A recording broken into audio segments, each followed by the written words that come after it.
Hello friends, അകലെ latest review. രാജുവും ഹൃദയയും പോകുന്നത് കണ്ടുകൊണ്ട് പ്രതാപൻ ഇങ്ങനെ ആകെ വിഷമിച്ച് ചെയറിൽ വന്നിരുന്നുകൊണ്ട് ഇങ്ങനെ തലയ്ക്ക് കൈയും പിടിച്ചുകൊണ്ടിരിക്കുക.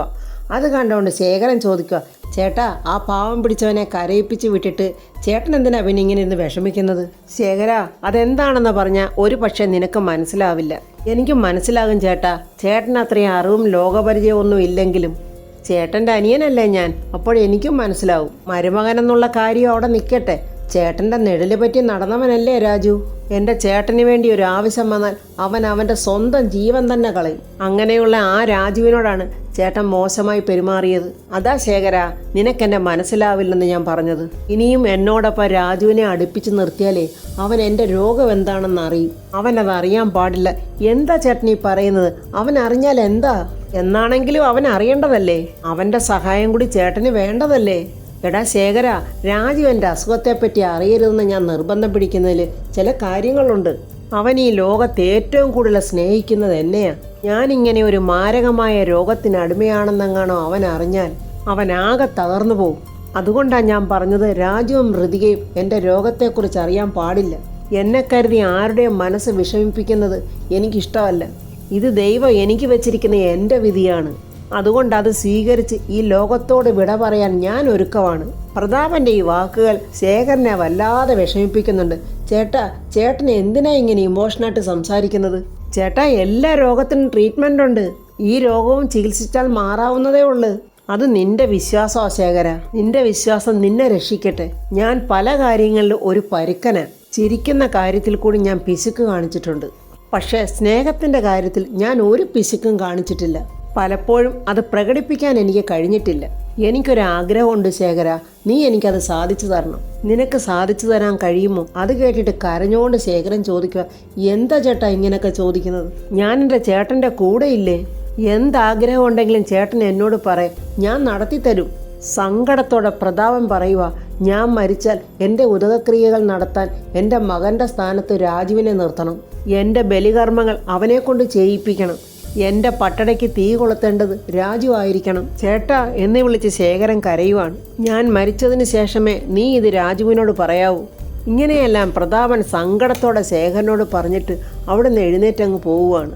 രാജുവിൻ്റെ വീട്ടിലാണെങ്കിൽ വേണുവേട്ടനും രാധമ്മയും ജയനും പ്രിയയും എല്ലാവരും ഇങ്ങനെ രാജുവിനെ ഹൃതികയും നോക്കി വാതുക്കെ തന്നെ ഇങ്ങനെ കാത്തിരിക്കുവാണ്. രാജുവിനെ ഹൃതികയും കാണാത്തത് കൊണ്ട് പ്രിയ ചോദിക്കുന്നു, അച്ഛാ അവരെ കാണുന്നില്ലല്ലോ. എൻ്റെ പ്രിയെ, നീ ഇങ്ങനെ കിടന്ന് കയറ് പൊട്ടിച്ചാൽ പറ്റുമോ? അവർക്ക് വർമ്മസാറിനെയൊക്കെ കാണാതെ വരാൻ പറ്റുമോ? ഋതുമോളെ കാണാനുള്ള സന്തോഷം കൊണ്ട് ഞാൻ പറഞ്ഞു പോയതാ അച്ഛാ. എൻ്റെ മോളെ, നിന്റെ സന്തോഷം അച്ഛന് മനസ്സിലാവും. നിന്റെ ഈ വെപ്രാളം കണ്ടിട്ട് അച്ഛൻ അങ്ങ് പറഞ്ഞു പോയതാ. രാധമ്മ ഉടനെ പറയുക, എത്ര ദിവസമായി ഋതുമോളെ ഒന്ന് കണ്ടിട്ട്. പ്രിയമോളെ പോലെ എനിക്കും ഋതുമോളെ കാണാൻ തിടുക്കമായി. എന്തായാലും കഷ്ടകാലവും കണ്ടകശനിയൊക്കെ മാറിയില്ലേ രാധേ? ഇനി സന്തോഷത്തോടെ ഇരിക്കേ. പ്രിയയുടെ മകൾ ഐഷുവും പറയുന്നുണ്ട്, എനിക്ക് ഹൃതിയാൻ്റെ ജയിലിൽ നിന്ന് വിട്ടതിൽ വലിയ സന്തോഷമുണ്ട്. പക്ഷേ എനിക്ക് മാമനോടൊരു സോറി പറയണം. അത് കേട്ടിട്ട് രാധമ്മ ചോദിക്കുക, സോറി പറയാനോ? എന്തോ മോള് പറയുന്നത്? അത് ഞാൻ ഹൃതിയാൻ്റിയെ പോലീസ് പിടിച്ചെന്ന് ടി വിയിൽ കണ്ടെന്ന് പറഞ്ഞതേ അറിയാതെ മാമനോട് പറഞ്ഞു പോയില്ലേ? അമ്മാവനത് വലിയ സങ്കടമായി കാണും. അതാണോ മോളെ? അതൊന്നും സാരമില്ല, മോൾ അറിയാതെ പറഞ്ഞു പോയതല്ലേ. രാധമ്മ സമാധാനിപ്പിക്കുക. അതൊക്കെ അമ്മാവൻ അപ്പം തന്നെ മറന്നു കാണും. ജയനാണെങ്കിൽ ആകെ ഒരു ടെൻഷനോടുകൂടി ഇങ്ങനെ ഇരിക്കുവാണ്. അത് നമ്മുടെ വേണുവേട്ട ശ്രദ്ധിച്ചിട്ട് ചോദിക്കുന്നു, നിനക്ക് എന്ത് പറ്റിയടാ? 2-3 ദിവസം കൊണ്ട് ഞാൻ നിന്നെ ശ്രദ്ധിക്കുന്നുണ്ട്. നിന്റെ മുഖം എന്താ വല്ലാതിരിക്കുന്നേ? നിനക്ക് എന്താ ഇത്ര ടെൻഷൻ? എനിക്ക് ടെൻഷനൊന്നുമില്ലച്ചാ. ഋതുമോള് ജയിലിലായപ്പോൾ എനിക്ക് അളിയനെ ഒന്ന് ഹെൽപ്പ് ചെയ്യാൻ പറ്റിയില്ലല്ലോ. അതോർത്തിട്ടാച്ചാ. അതിന് നീ എന്തിനാടാ വിഷമിക്കുന്നത്? നിനക്കെന്ത് ചെയ്യാൻ പറ്റും? അവരിങ്ങനെ സംസാരിച്ചുകൊണ്ടിരിക്കുമ്പോൾ രാജുവും ഹൃതികയും ബൈക്കിൽ അങ്ങോട്ട് വരുന്നുണ്ട്. ഐഷു സന്തോഷത്തോടെ വിളിച്ചു പറയുവാണ്, ദാണ്ട അമ്മാവനും ഹൃതിയാൻ്റെയും വന്നു. അവരെ രണ്ടുപേരെയും കണ്ടോണ്ട് എല്ലാവരും ഇറങ്ങി വെളിയിലോട്ട് ഓടി വരുവാണ്. പെട്ടെന്ന് ഹൃതിക രാധമ്മയെന്ന് വിളിച്ച് കരഞ്ഞോണ്ട് ഓടി വന്ന് രാധമ്മയെ കെട്ടിപ്പിടിക്കുമ്പോൾ രാധമ്മ പറയും, അവിടെ നിൽക്ക്. ഇങ്ങനെ പറയുമ്പോൾ പെട്ടെന്ന് ഹൃതി അങ്ങ് ഭയന്നു പോയി, എന്താന്ന്.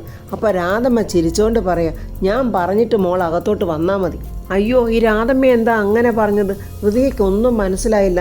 ഹൃതിക ഇങ്ങനെ ആകെ സങ്കടത്തോടെ എല്ലാവരെയും നോക്കി നിൽക്കുക. ഈ സമയം രാധമ്മ അകത്ത് പോയി ആരതി തട്ട് ഒരുക്കി വരുവാണ്. ഹൃതികയെ ആരതി ഒഴിഞ്ഞ് അകത്ത് കയറ്റാൻ വേണ്ടിയാണ് രാധമ്മ ഓടിപ്പോയത്. എൻ്റെ മോൾക്ക് ആളുകളുടെ കണ്ണേറ, അത് മാറണം. എല്ലാവർക്കും അസൂയ എന്നും പറഞ്ഞ് ആരതി തട്ട് ഒഴിയുവാണ് രാധമ്മ. ഈ പ്രായത്തിൽ എൻ്റെ മോൾ എന്തെല്ലാം അനുഭവിച്ച് രാധമ്മേന്ന് വിളിച്ച് ഹൃതി അങ്ങ് കെട്ടിപ്പിടിച്ച് കരയുവാണ്. രാജുവാണെങ്കിൽ പ്രതാപവർമ്മ പറഞ്ഞതൊക്കെ ഇങ്ങനെ മനസ്സിലാലോചിച്ച് നിൽക്കുവാണ്. അത് കണ്ടിട്ടാണെന്ന് തോന്നുന്നു വേണുവേട്ടൻ, മോനെ രാജു, സന്തോഷത്തോടെ നിൽക്കേണ്ട ഈ സമയത്ത് നിനക്ക് എന്താടാ ഇത്ര ടെൻഷൻ? എനിക്ക് ടെൻഷനൊന്നും ഇല്ലച്ചാ എന്നിങ്ങനെ രാജു പറയുക. രാധമ്മ ഹൃതിയേയും കുട്ടി അകത്തോട്ട് പോവുകയാണ്. ആരും കാണാതെ രാജു ഒരിടത്ത് മാറിയെന്നിങ്ങനെ സങ്കടത്തോടെ ആലോചിക്കുക. പ്രതാപം പറഞ്ഞത്, ഞാൻ എല്ലാവരെയും നിഷ്കളങ്കമായി സ്നേഹിക്കുകയും വിശ്വസിക്കുകയും ചെയ്തു. അവരെല്ലാവരും ചേർന്ന് എൻ്റെ ചങ്കിനിട്ട് കത്തികൊണ്ട് കുത്തി. എല്ലാവരെയും എനിക്കറിയാം. പക്ഷേ ഞാൻ മനസ്സിലാക്കാൻ വളരെ വൈകിപ്പോയെന്ന് മാത്രം. എൻ്റെ മനസ്സിന് കുറച്ച് സ്വസ്ഥത വേണം. ഒന്ന് ഇറങ്ങിപ്പോകാവോ നിന്റെ ഭാര്യയും കൂട്ടി നിന്റെ വീട്ടിലോട്ട്?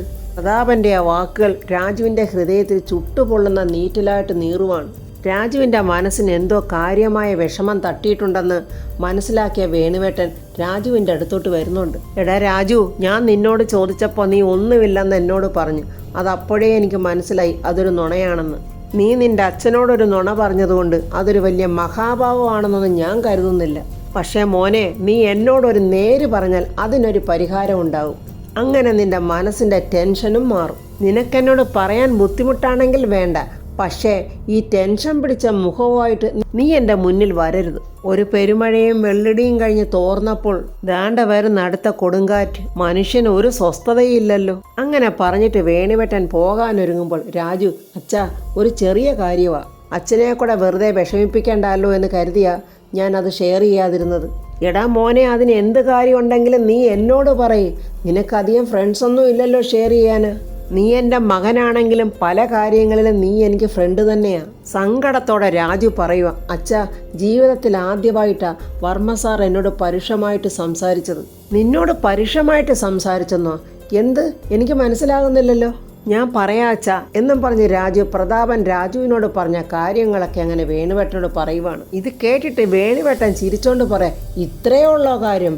എടാ, ഇത് വല്ല വഴക്കോ പിണക്കോ വല്ലോ ആണോടാ? അത് വർമ്മ സാറിനെ നിന്നോടുള്ള സ്വാതന്ത്ര്യം കൊണ്ട് പറഞ്ഞു പോയതാ.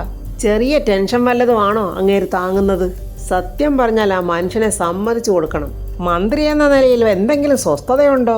അതിൻ്റെ കൂടെ കുടുംബത്തിൽ ഇങ്ങനെ അടിക്കടി ഉണ്ടാകുന്ന പ്രശ്നങ്ങൾ, ഒരാൾക്ക് താങ്ങാൻ പറ്റുന്ന ഭാരം വല്ലതുമാണോ അദ്ദേഹം സഹിക്കുന്നത്? സത്യം പറഞ്ഞാൽ അദ്ദേഹത്തെ സമ്മതിച്ചു കൊടുക്കണം. അച്ഛാ, എന്നാലും വർമ്മ സാർ എന്നോടിങ്ങനെ, എടാ, നിന്നോട് ആദ്യമായിട്ടായിരിക്കും അങ്ങനെ പെരുമാറുന്നത്. അതുകൊണ്ടാണ് നിനക്കത് വിഷമമായിട്ട് തോന്നിയത്. നാളെ രാവിലെ നീ വർമ്മ സാറിനെ കാണാൻ പോകുമ്പോൾ നീ നോക്കിക്കോ, അങ്ങേര് ഇതൊക്കെ മറന്നിട്ടുണ്ടാവും.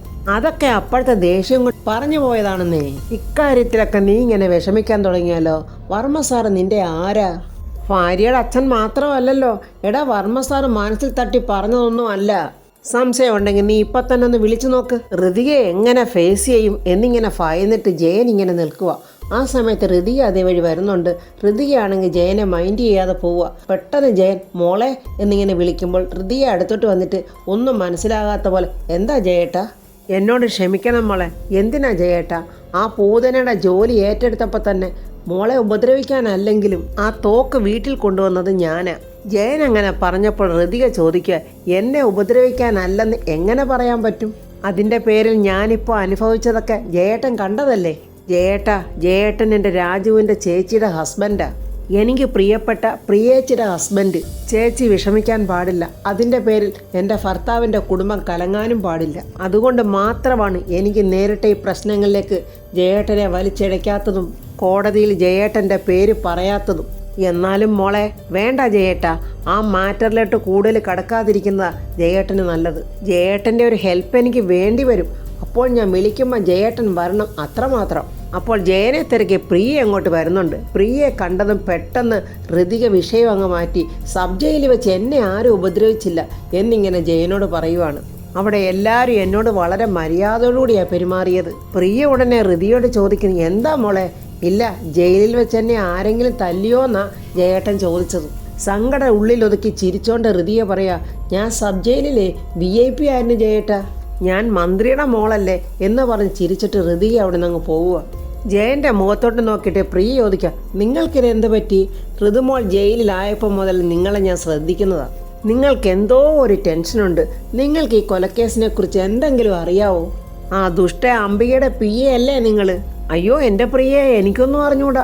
ഈ ഋതുമോളൊരു പാവമാണെന്നും നിരപരാധിയാണെന്നും എനിക്കറിയാം. ആ ഒരു വിഷമം എൻ്റെ മനസ്സിലുണ്ടായിരുന്നു. അത്രേ ഉള്ളോ ജയേട്ട? എന്നാലും സത്യം ചെയ്തേ. അയ്യോ നിന്നാലെ അത്രേ ഉള്ളൂ പ്രിയേ എന്നും പറഞ്ഞ് ജയൻ കള്ളസത്യം ഇടുന്നുണ്ട്. ഒരു ഉളുപ്പുമില്ലാതെ ജയൻ എങ്ങനെ കള്ളസത്യം ചെയ്തിട്ട് ഞെളിഞ്ഞു നിൽക്കുമ്പോൾ പ്രിയ പറയാം, അയ്യോ പാവം, ഞാൻ എൻ്റെ ജയേട്ടനെ വെറുതെ സംശയിച്ചു. എൻ്റെ ജയേട്ടൻ ഇങ്ങോട്ട് വന്നേ, ഞാൻ ഓറഞ്ച് ജ്യൂസ് അടിച്ചു തരാം. പ്രതാപൻ വീണ്ടും സങ്കടത്തോടെ ഇങ്ങനെ ഓരോന്ന് ഓർക്കുക. ഋതിക കരഞ്ഞുകൊണ്ട് പത്മാവതിയെക്കുറിച്ച് പറഞ്ഞപ്പോൾ പ്രതാപൻ ചാടി എഴുന്നേറ്റ് ഋതിയെ വഴക്ക് പറഞ്ഞതൊക്കെ. രാജുവിനെ ഞാൻ അങ്ങനെയൊക്കെ വഴക്ക് പറഞ്ഞു, അവനോട് അങ്ങനെയൊന്നും പറയണ്ടായിരുന്നു. ഞാനെന്ന് വെച്ചാൽ അവന് പ്രാണന്. പക്ഷേ തൽക്കാലം അവനെൻ്റെ രോഗവിവരങ്ങൾ ഒന്നും അറിയാൻ പാടില്ല. അവനത് അറിഞ്ഞാൽ അവനെ കൊണ്ട് ഒരിക്കലും അത് താങ്ങാനും കഴിയില്ല. ആ സമയത്ത് പ്രതാപൻ്റെ ഫോൺ റിങ് ചെയ്യുന്നുണ്ട്. അതുപോലെ തന്നെ ശേഖരനകത്തോട്ട് കയറി വരികയും ചെയ്യുവാണ്. പ്രതാപൻ ശേഖരനോട് പറയും, ആ ഫോൺ എടുക്ക്, ആരാന്ന് നോക്ക്, എന്നിട്ട് ആരായാലും ഞാൻ ഉറങ്ങിയെന്ന് പറഞ്ഞേരെ. ശേഖരൻ ഫോൺ എടുത്ത് നോക്കിയിട്ട്, ചേട്ടാ രാജുവാ, എന്നാലേ ഞാൻ ഉറങ്ങിപ്പോയെന്ന് മാത്രം പറഞ്ഞാൽ മതി. അങ്ങനെ ശേഖരൻ ഫോൺ എടുത്ത് രാജുവിൻ്റെ കോൾ അറ്റൻഡ് ചെയ്യുവാണ്. രാജു ചോദിക്കുന്നു, വർമ്മ സാറിന് ഇപ്പോൾ എങ്ങനെയുണ്ട് സാറേ? ഇപ്പോൾ കുഴപ്പമില്ല. സാറിനൊന്ന് ഫോൺ കൊടുക്കാവോ? അയ്യോ രാജു, ചേട്ടൻ ഉറങ്ങിയല്ലോ. സാറിന് എന്നോട് പിണക്കമാണോ ശേഖരൻ സാറേ? എന്താടാ ഇത്, ചേട്ടൻ നിന്നോട് പിണങ്ങുമോ? എടാ മണ്ട, അത് അന്നേരത്തെ ദേഷ്യം കൊണ്ട് പറഞ്ഞതല്ലേ. എന്നാലും ശേഖരൻ സാറേ, എടാ ഒരെന്നാലും ഇല്ല, നീ അതൊക്കെ മനസ്സിൽ നിന്ന് അങ്ങ് വിട്ടുകള. കുറച്ച് ദിവസത്തെ ഉറക്കം നിന്റെ കുടിശ്ശികയായിട്ട് കിടക്കുമല്ലേ, പോയി കിടന്ന് സമാധാനമായിട്ട് ഉറങ്ങാൻ നോക്ക്. അങ്ങനെ രാജു ശേഖരന് ഗുഡ് നൈറ്റ് ഒക്കെ പറഞ്ഞ് ഫോൺ കട്ട് ചെയ്യുന്നു. പ്രതാപനപ്പം ശേഖരനോട് പറയുക, ശേഖര, ഞാനൊരു കാര്യം ചോദിച്ചാൽ നീ സത്യം പറയുമോ? എൻ്റെ ചേട്ടനോട് ഞാനെന്തിനാ നുണ പറയുന്നത്? അത് മറ്റൊന്നുമല്ല, ജീവിതത്തിൽ നീ എടുത്ത ഏതെങ്കിലും തീരുമാനങ്ങൾ തെറ്റായിട്ടുണ്ടോ? എനിക്ക് ഒത്തിരി തെറ്റുകൾ പറ്റിയിട്ടുണ്ട് ചേട്ടാ. തെറ്റുകൾ പറ്റാത്ത മനുഷ്യരാരാ ഉള്ളത്? അത് നീ പറഞ്ഞത് ശരിയാ. നിനക്ക് പറ്റിയ തെറ്റുകൾ നീ പിന്നീട് തിരുത്തിയിട്ടുണ്ടോ? തീർച്ചയായിട്ടും ചേട്ടാ. ആത്മപരിശോധന നടത്തി സ്വന്തം കോടതിയിൽ സ്വയം വിചാരണ ചെയ്തു ഞാനുണ്ടാക്കിയ ജഡ്ജ്മെൻറ്റിൽ ആ തെറ്റുകളൊക്കെ ഞാൻ തിരുത്തിയിട്ടുണ്ട്. സ്വന്തം തെറ്റുകൾ തിരുത്താനും ഒരു ഭാഗ്യം വേണം ശേഖര. അത് ചേട്ടാ, തെറ്റ് തിരുത്താനുള്ള ഏറ്റവും നല്ല മാർഗം പശ്ചാത്താപം തന്നെയാണ് ചേട്ടാ. ചേട്ടൻ കൂടുതൽ ഒന്നും ആലോചിക്കാതെ കിടന്നുറങ്ങാൻ നോക്ക്. ഉറങ്ങാം ശേഖര, ഒന്നും ആലോചിക്കാതെ ഉറങ്ങാൻ വേണ്ടിയാണല്ലോ ദൈവദൂതനായ ഡോക്ടർ ഉറങ്ങാൻ മരുന്ന് തന്നിരിക്കുന്നത്. ടാബ്ലറ്റ് ഞാൻ എടുത്തു തരാൻ ചേട്ടാ. വേണ്ട ശേഖര, ഞാൻ എടുത്തോളാം, നീ പോയി കിടന്നോ. അങ്ങനെ ഗുഡ് നൈറ്റ് പറഞ്ഞ് ശേഖരൻ പോകുന്നുണ്ടെങ്കിലും ശേഖരനെ വല്ലാത്ത ദുഃഖത്തോടെ തിരിഞ്ഞു നോക്കുവാണ് പ്രതാപനെ. ജഗന്നാഥൻ മരണക്കിടക്കയിൽ എന്തൊക്കെയോ പ്രതാപനെ പറഞ്ഞു ധരിപ്പിക്കാൻ നോക്കിയിട്ട് ഒന്നും മനസ്സിലായില്ല. അതിങ്ങനെ പ്രതാപൻ ഓർക്കുവാണ്. ഋതികയാണെങ്കിൽ രാജുവിനെ കാത്ത ആ റൂമിലിങ്ങനെ നിൽക്കുക. ഋതിക രാജു അടുത്തോട്ട് വന്നപ്പോൾ പറയുക, രാജു, വീട്ടിൽ നിന്ന് ഇറങ്ങിയപ്പോൾ മുതൽ ചോദിക്കണമെന്ന് വിചാരിച്ചതാ. ഞാൻ വീട്ടിൽ വെച്ച് ചോദിച്ചപ്പോൾ രാജു ക്ലിയറായിട്ടൊരു ആൻസർ എനിക്ക് പറഞ്ഞില്ല. സത്യം പറ രാജു, ഇന്ന് വളരെ സന്തോഷമുള്ള ഒരു ദിവസമാണ്. എന്നിട്ടും രാജുവിൻ്റെ മുഖം എന്താ ഇങ്ങനെ വാടിയിരിക്കുന്നത്? രാജു സങ്കടം മനസ്സിൽ ഒതുക്കുന്നുണ്ട്. എന്നാലും രാജുവിൻ്റെ മുഖത്തൊരു തെളിച്ചമില്ല. രാജു പറയാ, ഈ ദിവസത്തിൻ്റെ സന്തോഷം എന്തായാലും കളയണ്ട. ഞാനത് ഋതുവിനോട് പിന്നെ പറയാം. അതെന്ത് മറുപടിയാ രാജു? രാജുവിനൊരു ചെറിയ ടെൻഷൻ ഉണ്ടെങ്കിൽ പോലും എനിക്ക് സന്തോഷിക്കാൻ പറ്റുമോ? അതുകൊണ്ട് എന്നോട് സത്യം പറ രാജു, എന്താ പ്രശ്നം? അത് ഋതു, വർമ്മ സാർ ഒരു കാരണവും കൂടാതെ എന്നോട് ദേഷ്യപ്പെട്ടു. രാജു എന്താ പറഞ്ഞേ? ഒരു കാരണവും കൂടാതെ ദേഷ്യപ്പെട്ടെന്നോ? അതേ ഋതു, ഒരു കാരണവും കൂടാതെ എന്നോട് ദേഷ്യപ്പെട്ടു. അത് കേട്ടിട്ട് ഋതിയെ വിശ്വസിക്കാനാകാതെ ഇങ്ങനെ നിൽക്കുവാണ്. അപ്പോൾ ഫ്രണ്ട്സ്, ഋതിക അതെന്തുകൊണ്ടാണ് അച്ഛൻ അങ്ങനെ പറഞ്ഞതെന്ന് എങ്ങനെയെങ്കിലും കണ്ടുപിടിക്കാൻ ശ്രമിക്കും. അവസാനം ശേഖരിൽ നിന്ന് ആ വിവരങ്ങളൊക്കെ ഋതികയും രാജു അറിയുമോ? പ്രതാപന്റെ മനസ്സിൽ കുറ്റബോധം തുടങ്ങി. ഋതിക പറഞ്ഞതും ജഗന്നാഥൻ പ്രതാപനോട് പറയാൻ വിചാരിച്ചതും ഒരുപക്ഷെ പത്മാവതിയുടെയും ജഗന്നാഥൻ്റെ നിരപരാധിത്വമായിരിക്കുമോ എന്നുള്ള കൺഫ്യൂഷനിൽ പ്രതാപൻ തന്നെ ആ സത്യം മനസ്സിലാക്കി അങ്ങനെ പത്മയെ പോയി കണ്ട് മാപ്പ് പറയുമായിരിക്കും എന്നുള്ള റിവ്യൂമായി നമുക്ക് നാളെ കാണാം. എൻ്റെ ഈ റിവ്യൂ ഇഷ്ടപ്പെട്ടാൽ ലൈക്കും കമൻസും സബ്സ്ക്രൈബ് ചെയ്യാത്തവർ സബ്സ്ക്രൈബ് ചെയ്യണേ.